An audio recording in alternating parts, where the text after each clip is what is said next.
The U.S. Attorney's Office plays a critical role for the federal government in every state across our nation. And for over 230 years, the Office of U.S. Attorney for the District of Connecticut has never been held by an African-American woman. That changed earlier this year when Vanessa Roberts Avery was sworn into office. This is Disrupted. I'm Kalila Brown-Dean. This hour, a conversation with U.S. Attorney Vanessa Roberts Avery. She'll talk about her childhood in New Haven and how it informs the work she does today.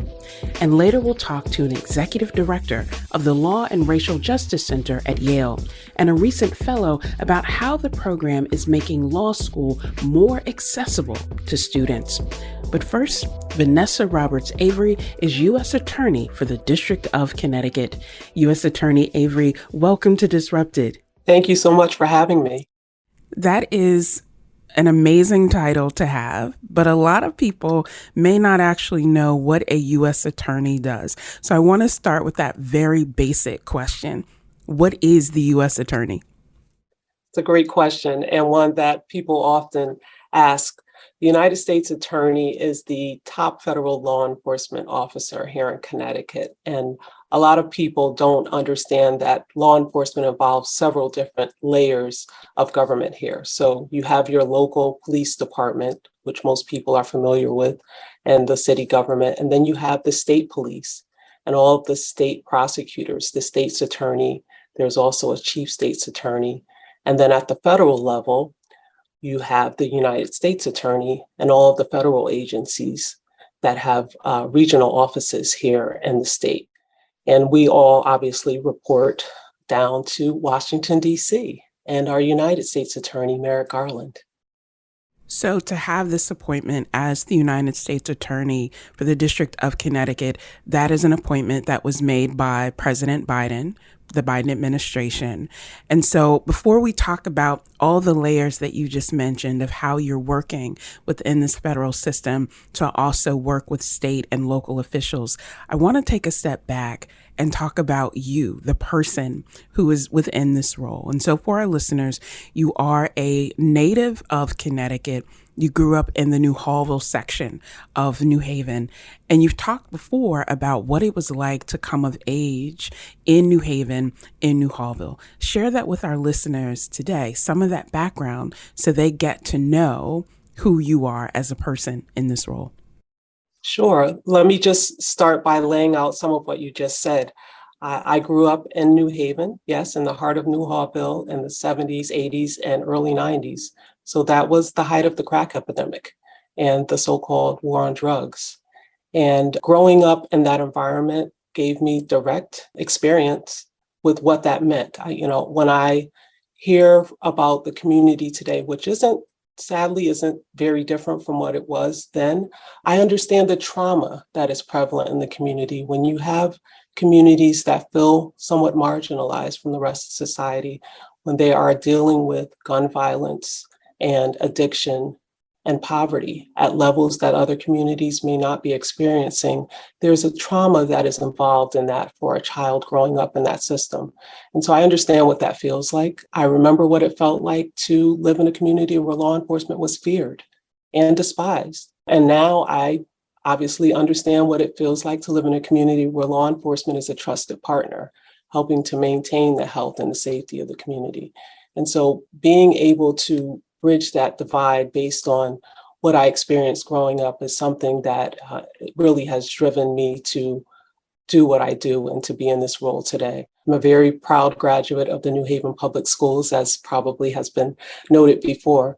But I also want to give a shout out to the after school and summer enrichment programs that I attended on the campuses of colleges and universities here. Everybody works together to help raise the child and to bring them up in this society we have here. And I am forever indebted to my village of educators as I grew up and invested in me and helped me to get to this place.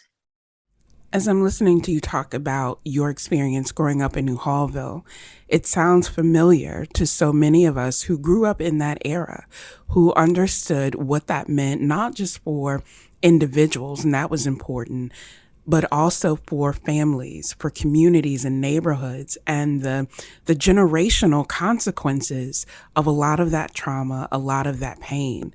And what often happened is that people were telling kids, you need to just make it out. You need to just make it out of the community. But what I hear in you was this idea, not that I need to make it out, but I need to make it through so that I can do these other things. And you mentioned the importance of education throughout your journey in different steps.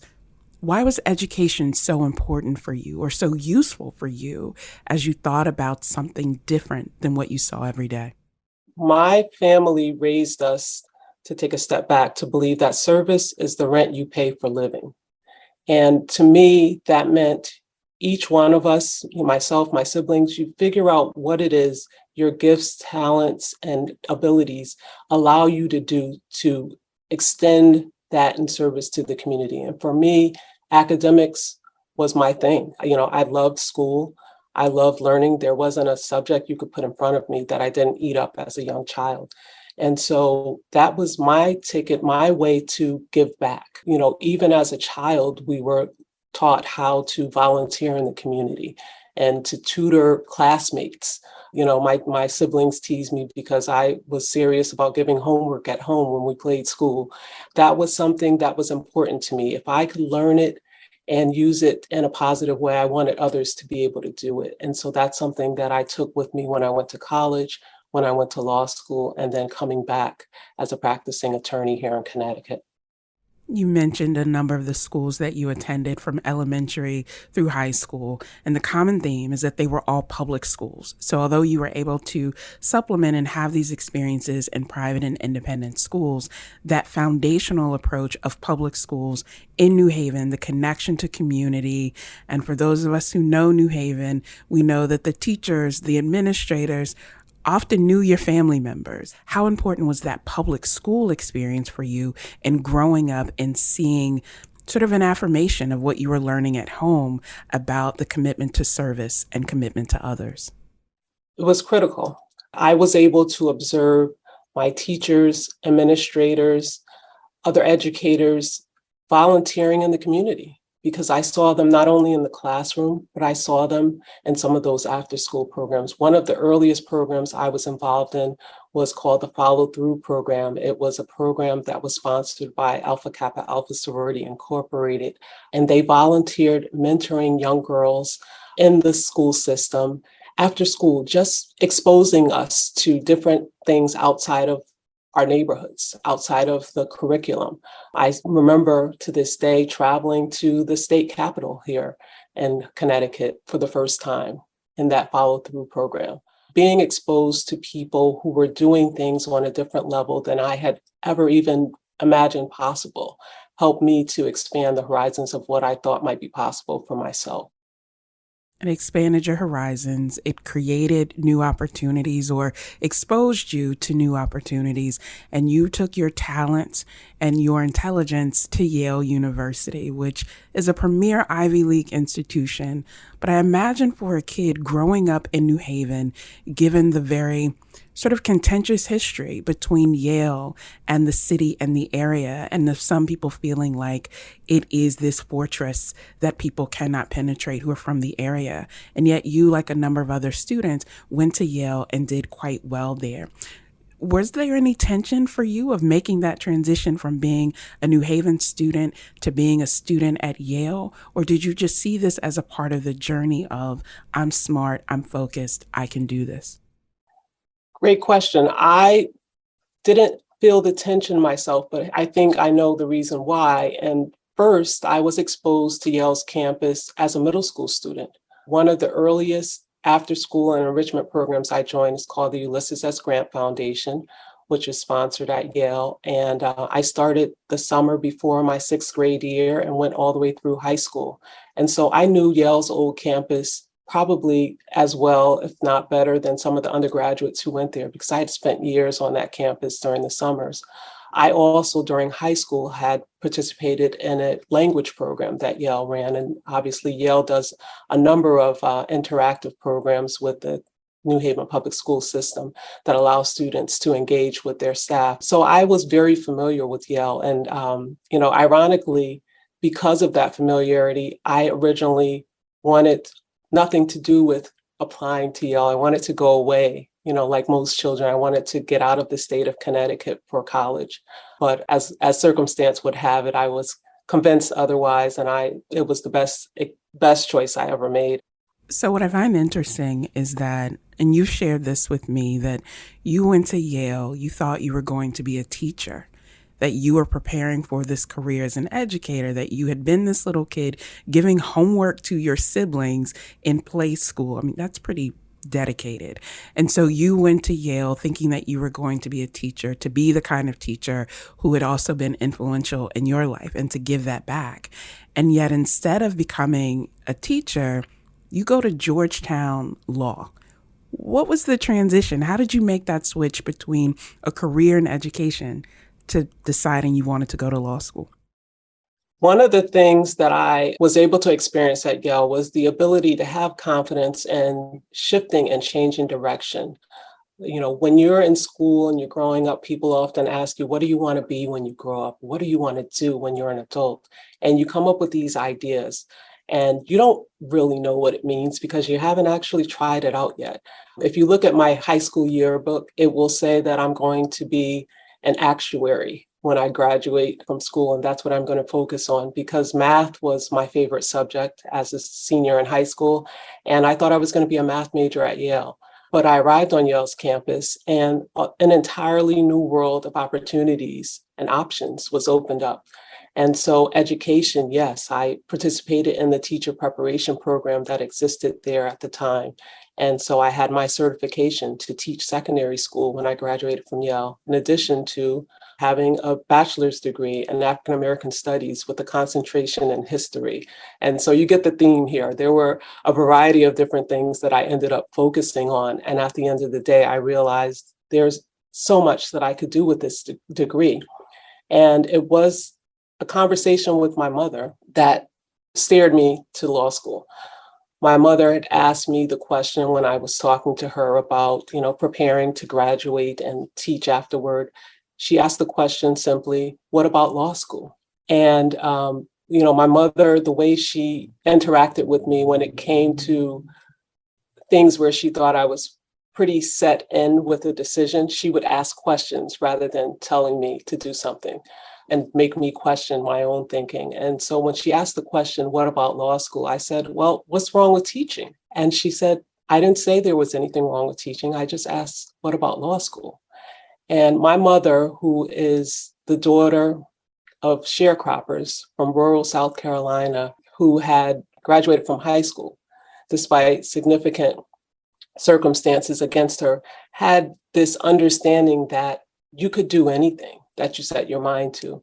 And she passed that along to me. And when she asked the question, my initial reaction, honestly, was, I'm not sure that I want to go to graduate school yet. I could just graduate and start working. But I talked to mentors on campus and asked a few people what they thought about this idea my mother had of me going to law school. And to a person, they all said, a law school education is the best education you could get.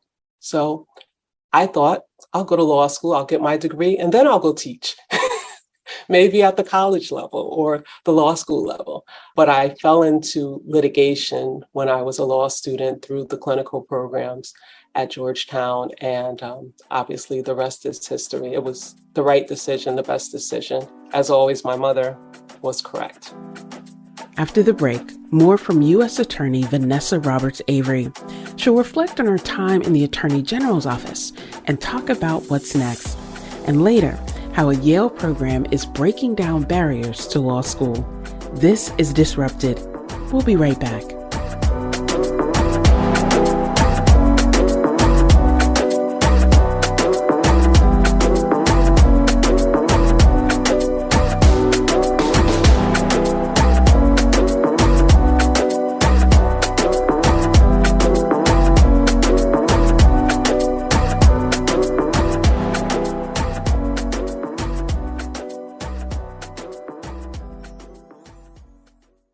Welcome back to Disrupted. I'm Kalila Brown Dean. This week on the show, 3 people who are disrupting the way law is taught and practiced in Connecticut. Later, we'll hear about a Yale program that's trying to make law school more accessible. But now we return to our conversation with Vanessa Roberts Avery. Avery is the newly appointed U.S. Attorney for the District of Connecticut. Over her career, Avery has worked for large private law firms like McCarter and English. Asked her what drew her to working in government and what makes public sector law so appealing. You know, when I went to law school, I was the first one in my family, obviously, to pursue that avenue. I didn't really know what all the options were, and I didn't know which options I would enjoy best. I had started out directly out of law school in the private sector, working in the corporate litigation areas. And I wanted to make sure that what I was doing, wherever I was working, was going to tie back to that service to community. I was fortunate while I was in the private sector to do pro bono work, but I felt like the public sector provides so much more because not only are you having this impact in the community on a daily basis, but you are using the resources of government that we all pour into to do so. And you're calling on the resources, again, of people across sectors, across areas to do so much more. I just felt like there was much greater impact. You know, there's certainly things people can do from the private sector, but I think the focus there and the bottom line when you're in business is very different from the focus when you're in government. You know, my priority is to do justice, period. I don't have to worry about a bottom line in terms of, you know, monetary profits or things of that nature. And not that there's anything wrong with that. There's a role for all of us to play. But for me, the driver is the impact and making sure that we are focusing on getting the resources to every community and every person in the community that needs it. So let's talk about what you just said. You do justice. Why the decision to leave Washington, D.C., which some people would say is that's the place to be, to come back home to Connecticut to do justice? Family, ties, friends. When I was in Washington, D.C., I originally thought when I moved there so I lived there during law school, returned to Connecticut, and then moved back to work for the Department of Justice, as you noted. And I thought I was going to stay in the DC area forever. But there were family circumstances drawing me back to Connecticut and New York and this regional area where I have a lot of family and friends. And so I realized the same work that I envisioned myself doing down in Washington, D.C., I could do here. And I could do it in my home state. And I could really impact a lot of the people who I knew on a personal level and their families. And impact communities and institutions that really affected the everyday lives of so many people I knew here in this region. So it's been a wonderful welcome home. And I've been back for over a decade now, and it's been fantastic. There is a sensitivity and a connection to community that I hear from you that frankly I don't usually hear from people working in the legal field, because there is often this barrier of, I just have to do this thing. And you having this connection to people and this interest in community, it's refreshing. But I think it also shows up in the work that you do. Before becoming United States Attorney for Connecticut, you were working as the Assistant Attorney General for Connecticut. And in that role, you were working on a number of issues that touch people across the state. As you look back on that stage of your career, what is the thing that you say you are the most proud of your time in the Attorney General's office? Gosh, that's a huge question. I am incredibly fortunate to have had the experience of being an Associate Attorney General for the state of Connecticut. I was fortunate also to be able to lead the Division of Enforcement and Public Protection there, which, as you noted, covers a variety of various areas. I think the thing of which I am most proud was being able to start to bridge that gap between community, and law enforcement, and the legal community, and what we do. One thing that popped into mind as you were asking the question was, in 2020, I think most people know the state passed the Police Accountability Act. It was not a smooth passage, but nonetheless, we have the law on the books. And so the question became, are there things we could do to improve that act, to make it better, to make sure that from a law enforcement perspective and a community perspective, it does what we intended it to do, what the majority of the people who pursued the passage of the act intended for it to do. And so there were a number of task forces set up to look at that. And one was the Connecticut Bar Association's Policing Task Force. And it was an incredible honor to be able to speak for the Office of the Attorney General on that task force, and to look at use of force policies and pattern or practice authority and all of the other criminal justice priorities that we needed to really take a fine tooth and go through at that particular time. This was right around the time of George Floyd's killing. And so it was a time where the community, the tension in the community was at its peak, and the tension on the law enforcement side was at its peak. And there were protests nationwide and really worldwide at that time. And to be able to sit at a table, a virtual table, with representatives from the law enforcement community, leadership on the policing side, as well as leadership from various community groups and other legal professionals, was a profound experience for me. It was one of the turning points in terms of my desire to shift my focus more towards being more involved on the criminal realm. So let's talk about the work that you're doing now, and how you are working to have that impact of enforcing and upholding the law and building community. You are now the first African-American woman to ever hold the position of U.S. Attorney for the District of Connecticut since its inception. And I think that's important because, as one of the oldest districts in the country, to have this monumental change in your appointment. But you also assumed that office during a time of tremendous tension, as you mentioned, of community saying, we need support, we also need trust. And law enforcement saying, we need support, and we also need trust. How do you manage that history-making appointment that you now have with carrying out the duties that you just mentioned that are inherent to the office?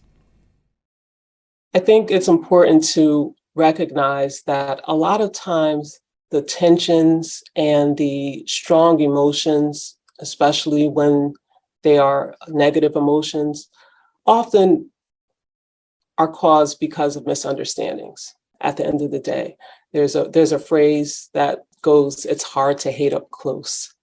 When you bring people to the table in a way that they can really sit and hear each other, not just see each other and not just speak at each other, but to listen and really hear each other, I think we will learn that there are so much more we have in common than we have that's doesn't overlap and that's unlike.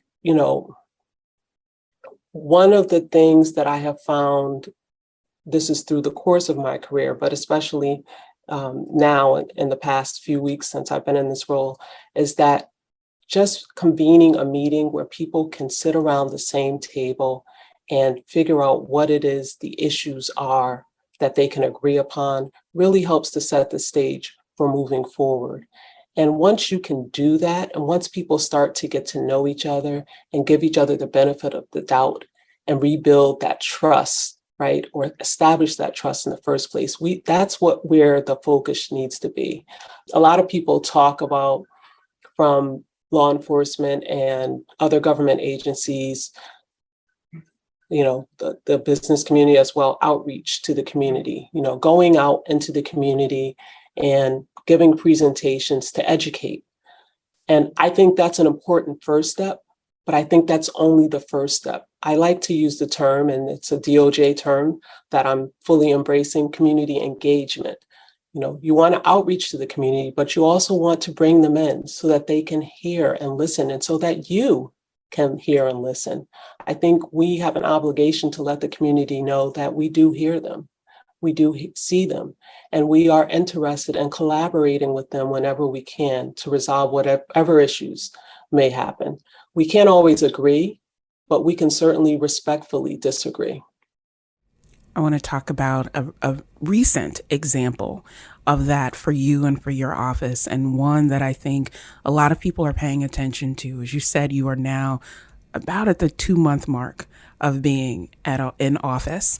And recently there have been calls for the federal government to intervene after a New Haven resident named Randy Cox was paralyzed while in police custody and transport to a detention facility. Cox's family has demanded that your office prosecute in this case.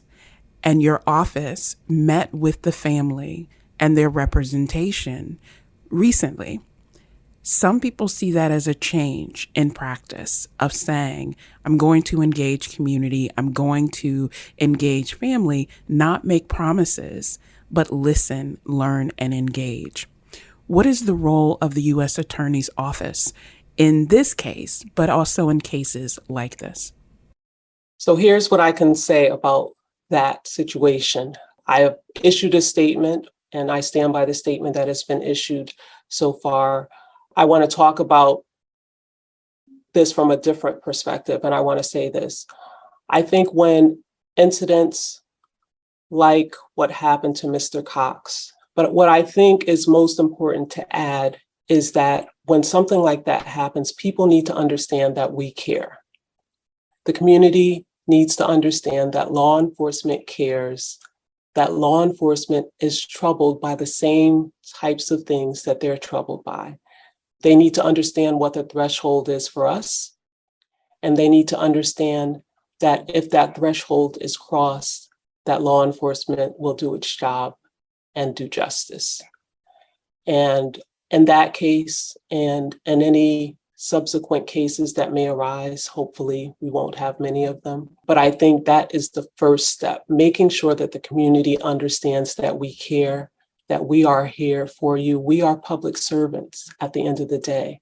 And so the community needs to understand, the impacted person, their family, the representatives of community groups need to understand that we care, that we are with them, and that we are doing our jobs to make sure that justice is done at the end of the day. It is very early in your tenure as United States Attorney for the District of Connecticut, but I want, in the time that we have left, to look forward and to look ahead. You're coming into office. You've made history, as I said, as the first African-American woman to hold this position. You're coming into office at a time where law enforcement and community are figuring out what that relationship should be. And really, you're playing a key role in bringing those groups together, not two sides, but bringing groups together. And you also come into office in a very distinctive way compared to your predecessor. As you think about your legacy and the imprint that you want to make, what is that legacy that you want to build for the United States Attorney's Office in Connecticut? If I had to choose one thing, it would be ensuring that we maintain the community engagement element with our work. The United States Attorney's Office has some of the best prosecutors and trial attorneys in the nation. We have people who have been committed to this work for decades, and we have people who are much newer to the practice. Each one of them, I believe, has joined this office because they want to do justice. They want to pursue the mission that we have to do. And I think we are at a time where we realize achieving that mission is not a one method solution. We need to do our prosecutions of cases. We will always continue to do prosecutions in our traditional investigations, but we also need to integrate the community engagement component as much as possible in all of the work that we do. And so what I hope will be a legacy. What I have certainly started to get underway already with the assistance and support of my leadership team is to do just that, to make community engagement an integral component of our office. I've appointed our first director of community engagement, who is a member of our senior management team, reporting directly to me and my first assistant United States attorney, the deputy here. And we are excited about the work that we are going to be doing going forward. I think people in the community will be excited about the work that they see, but I think also those who we have partnered with in the past will continue to see the same strong partnerships that we have had in past years as well. So I'm hoping to build on the good and the goodwill that we already have here in the state. And I am optimistic and very excited for what it will look like in even a few months down the road. Vanessa Roberts Avery is United States Attorney for the District of Connecticut. Thank you so much for joining us. Thank you. It's been a pleasure, Dr. Brown-Dean. When we return, the Executive Director of Yale's Law and Racial Justice Center, she'll talk about a pipeline program that's dismantling the barriers to law school. This is Disrupted. Stay with us.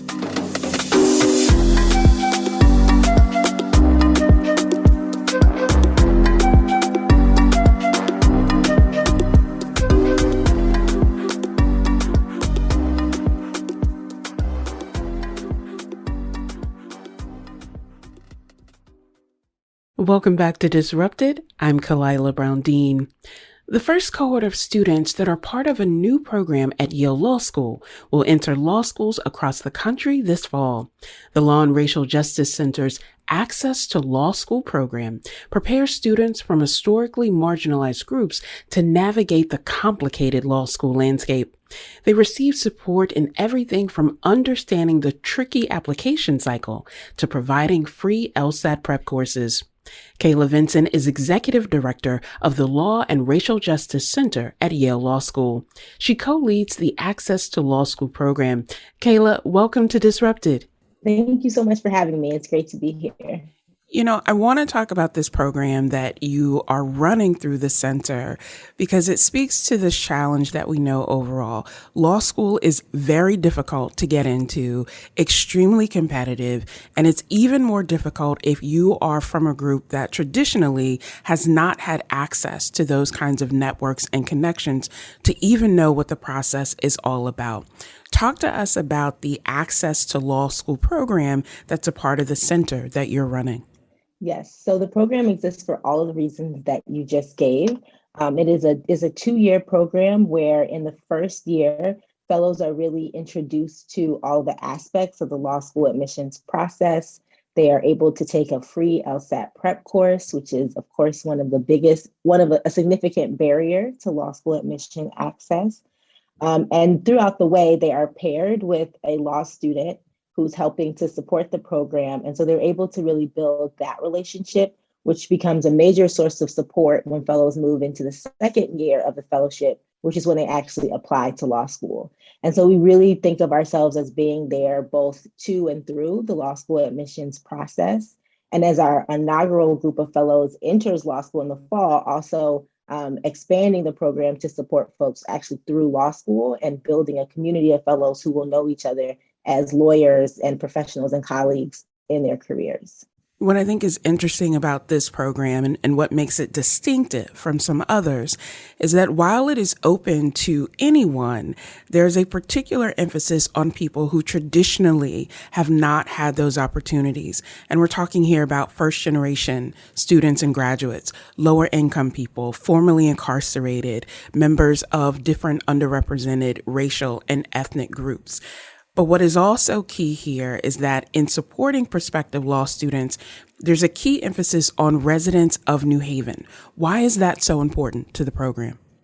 I think it goes to part of the ethos of the Law and Racial Justice Center, which is to really think about who are our neighbors and what does it mean to behave in ways that suggest that we think of those people as our neighbors, right? There's a fraught history between Yale and New Haven in many ways and for many communities. And so we really want to think about how do we use our resources in a way that pays attention to that history, that attends to the fact that some of these barriers that exist everywhere exist in particular in the place where we're located, and we have a particular responsibility and connection and desire to support people who are our own neighbors. I want to talk a little bit about that history because it is so key for how people perceive Yale, for how they connect to this kind of program and resource, but also what it means overall. The center was founded by Professor James Forman, who comes from a family of civil rights leaders, but also in his own right has been dedicated and devoted to erasing some of those barriers. Do you see any tension between having this particular program, its emphasis on bringing new people into the law school experience, housing it at Yale, which, as you said, has this fraught relationship with the town and often has been seen as this sort of fortress or gatekeeper for people? Do you see a tension there, or is this a way to say we're going to be better neighbors and make this intentional investment in people in this community? Yeah, I think the answer there is yes and yes. I think there both is a tension, but I think a part of being neighborly and a part of being committed to community is not running away from tension and trying to figure out what you can do to ameliorate some of that. And so the center is just a very small piece of Yale. And so we really only speak for ourselves and the ways that we want to use the resources that we have access to be useful to other people. And I think in particular, the genesis of the program helps to think about why that feels so important to us. And that's that James has taught classes that are inside out. And so some of his students are law students and some of his students are incarcerated people who are enrolled in the course. And he would often have the students who were incarcerated say, you know, he's teaching a law class. It's making them interested in wanting to go to law school. And they would say, well, can I go to law school when I get out of here? And the technical answer is yes, right? But we know that there's a lot that makes the technical yes. It's really hard for that to be a real life yes. And so the program is really designed to say for the people who they get the technical yes, that's who the program is for, right? And I think in some ways, who better than our center to be doing that for people locally and in our neighborhood. So I want to bring into the conversation someone who has that realistic yes and is headed to law school in the fall, and that is Akia Callum. Akia was a fellow with the Access to Law School program, and as I mentioned, is headed to UConn Law in the fall. Akia, it's great to have you back on Disrupted. Hi, everybody. It's great to be here. So I want to talk to you because you are headed to law school. You did go through the program and you've been able to build on many of the opportunities that Kayla just mentioned. What was it about this particular program that made you decide this is something I want to do? I think it's so interesting because I almost didn't apply to the program for this very reason that it was my second time applying to go to law school. And I had law school dreams in 2018. I applied to 12 law schools with a abysmal score. I had like a 133 on the LSAT. I was just doing too much, right? And then I ended up paying out of pocket on a credit card for LSAT one-on-one prep and was able to increase my score by 8 points, but still wasn't enough for me to go into law school. Got waitlisted for three schools out of the 12, and then got ultimately declined from the other schools I was going to, and I was crushed. And I thought I did everything right. I went to school, I did all the extracurriculars, I ran track, I did everything that folks were telling me to do, but I just couldn't pop the bubble. Ended up getting my master's in education and thought that was just going to be the end of my journey. I thought law school wasn't going to be something that I need to aspire to do anymore. It was anything that was going to be in my peer review just because I didn't have the skill set to crack that code around testing and standardized testing. I submitted my application for the Access to Law School program after hearing several people from my village, both in New Haven and surrounding towns, talking about like, Akia, like this is your opportunity to apply. I was like, why would I apply? Like Yale didn't accept me the first time I tried to apply to their school.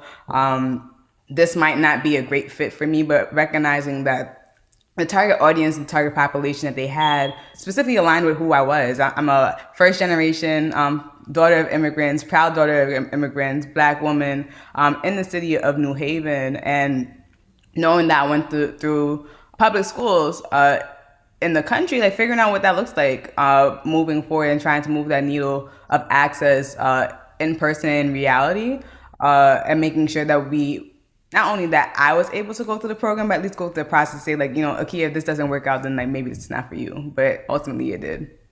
Akia, what do you say to other students, other people who may be in a similar situation of having this dream, having this hope, working toward that and encountering these barriers? What would you say to other people who have gone through similar situations as you have about what this program can mean, not just in the immediate sense in terms of getting into law school, but as you mentioned, building and extending the village in new ways?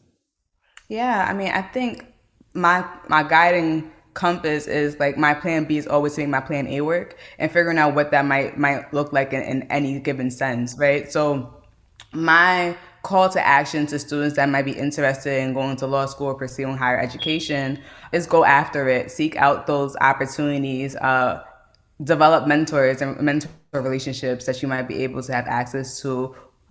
We have the George Crawford Bar Association here in the state of Connecticut, a Black Bar Association. Reach out to them, become a member. I think what is so critical about this program, and I can't stress this enough, is the fact that we've been able to build community within or the program itself, but also outside. I remember going to UConn, I think 2 weeks ago for our barbecue, and seeing some of the fellows that are also going to be going to UConn Law this fall was like, oh my gosh, like we're going to be here together, and this is going to be another leg of our journey. Coming from the Access program, being a part of the inaugural class in 2020, and now I'm being able to move into reality of actually being students on campus, that looks a lot different, but also recognizing that we're also non-traditional, right? Like I think I mentioned to several folks that I'm not 18 anymore. I have bills that I have to pay. I have a family I need to take care of. And going to law school full time was not something that I could possibly do right now. And being able to do that part time is definitely something to take into consideration, where students might think that there's only one road to the marketplace, and like there's multiple journeys that you could probably take on, especially during this time of COVID, where they have been able to provide ample opportunities where you could do hybrid programming as well. There's so much in what you just mentioned about your experience, Akia, that isn't just your experience. It is a common experience for so many, but people feel this thing where they have to sort of keep it to themselves because they don't fit this traditional, quote unquote, traditional profile. And what you're reminding all of us is that that traditional profile no longer holds. And so we need to think differently in terms of how we cultivate student opportunities, but also the impact that students can have. You mentioned that you have your master's in education. You're now embarking on law school programs. What is it that Akia Callum wants to do in the future in harnessing this opportunity and building community? Yeah, I think going back to how the Access program has also prepared folks for the next level of their journey, their educational journey. It's also cracking the code around application cycles. I think folks just get to the point of like, I have to take the LSAT and that's it. But the application is also another process that you have to undergo. One of my essays that I wrote, and I wrote 3 of them, was actually around the adultification of Black girls. A lot of times folks don't recognize that Black girls are oftentimes expelled at higher rates than Black boys in schools. And knowing that I was one of those students that talk back and have like those little comments on their report cards when they were growing up around talking as opposed to advocacy was definitely something that I was interested in highlighting in my law school journey. So for me, I find myself at the intersection of civil rights and education, and being able to leverage my background in education and now couple it with my lived and my learned experience of advocacy to help propel and kind of shape and change systems as best as possible. I think also throughout this course of this programming, recognizing that Black girls also don't have access to mental health resources.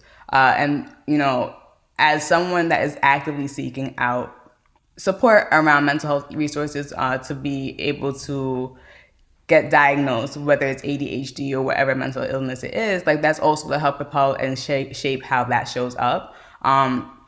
We're now going against the stigma against what that might look like to get students of color tested, because ultimately we all need support. So I think that's definitely the intersection where I am around civil rights and education, making sure that we have access to all information as well as resources available in our communities. Kayla, I want to bring you back into this conversation because as I'm listening to Akia, it's clear that this program, while creating opportunities for individual fellows and the fellows as a cohort, this is really about creating opportunities for communities and for neighborhoods and for people to see those opportunities in their fullness. And yet we often hear from law schools, from higher ed overall, that there's this pipeline problem. We want to be more diverse, but we just don't have the people. What is it that you hope this program will do to change that narrative, to have that impact, and to show what can happen when you make an intentional commitment to doing something different? Yeah, that's an excellent question. I think that part of in what Akia was just saying, part of what happens for folks who are non-traditional law students is, which, as you said, no longer holds, is that what most people who are really successful at getting into law school and getting into law school they want to go to are doing that in community, right? Whether that's because their parent is a lawyer or their parent has a friend who's a lawyer or they have other professionals in their lives, they're completing those applications in community. They're taking LSAT prep courses with other people. And what happens for people who are either first generation or low income or have other barriers to educational access is that what other people are doing in community, they're doing in isolation, right? So Akia was always someone who could go to law school. She was always someone who would be a phenomenal lawyer. And all our program did was provide her access to what lots of other people get when they're applying to and going to law school, which is community. And a community of people who are both where she's at in the, law school process, and also a community of people who are a little bit further because they're in law school and people who are already lawyers. And so I think that part of what this program will do will demystify this idea that the right people just sort of rise to the top in the admissions process. And it's that the people with community are the ones who rise to the top. And we should be giving everybody access to that community while they're going through this process. What do you say to people who are listening to this conversation, who are thinking, yes, this sounds amazing. I want to be part of community. I want to see if this is actually for me and something that I can do. What do you say to people who are interested in this program and perhaps want to learn more about it? I'm so happy. I would love if listeners have exactly that reaction. Our website does give a lot of information about our program. We are the Law and Racial Justice Center at Yale. And if you go to our website, there's a link to the Law School Access Program, and it provides a lot of information about the program itself, some frequently asked questions. And every year in April, when we open our application, that is where you can find it. It is a relatively short application that asks about your interest in law school. It asks for a letter of recommendation. And so the application is open from April until about July of every year. And so I highly encourage you to start thinking now, start getting excited about the possibility of being in our fourth cohort, which is what we will be, who we will be selecting next year. And and also I think you should reach out if you have questions. Our email address is lawaccess@yale.edu. Because we want to be in touch with you. And if you are, for example, going to apply to law school this year, and so it's not going to work out to be in our program, our website also has a lot of free resources that are available to anyone who's applying to law school. So I encourage you to look there and also to reach out to us by email. And so we'll be sure to put a link to that program on our website. Kayla Vinson is Executive Director of the Law and Racial Justice Center at Yale Law School. Akia Callum was a fellow of the program and will join the UConn School of Law in the fall. Thank you both for joining us. Thank you so much. Thank you for having us. Disrupted is produced by James Szkobel-Wolff, J. Carlisle Larsen, Kevin Chang Barnum, and Catie Talarski. Our interns are Anya Grondalski and Mira Raju. You can listen to all of the previous episodes of Disrupted by finding us wherever you get your podcasts. Just search for Disrupted and Connecticut Public. I'm Kalila Brown Dean. Thanks for listening.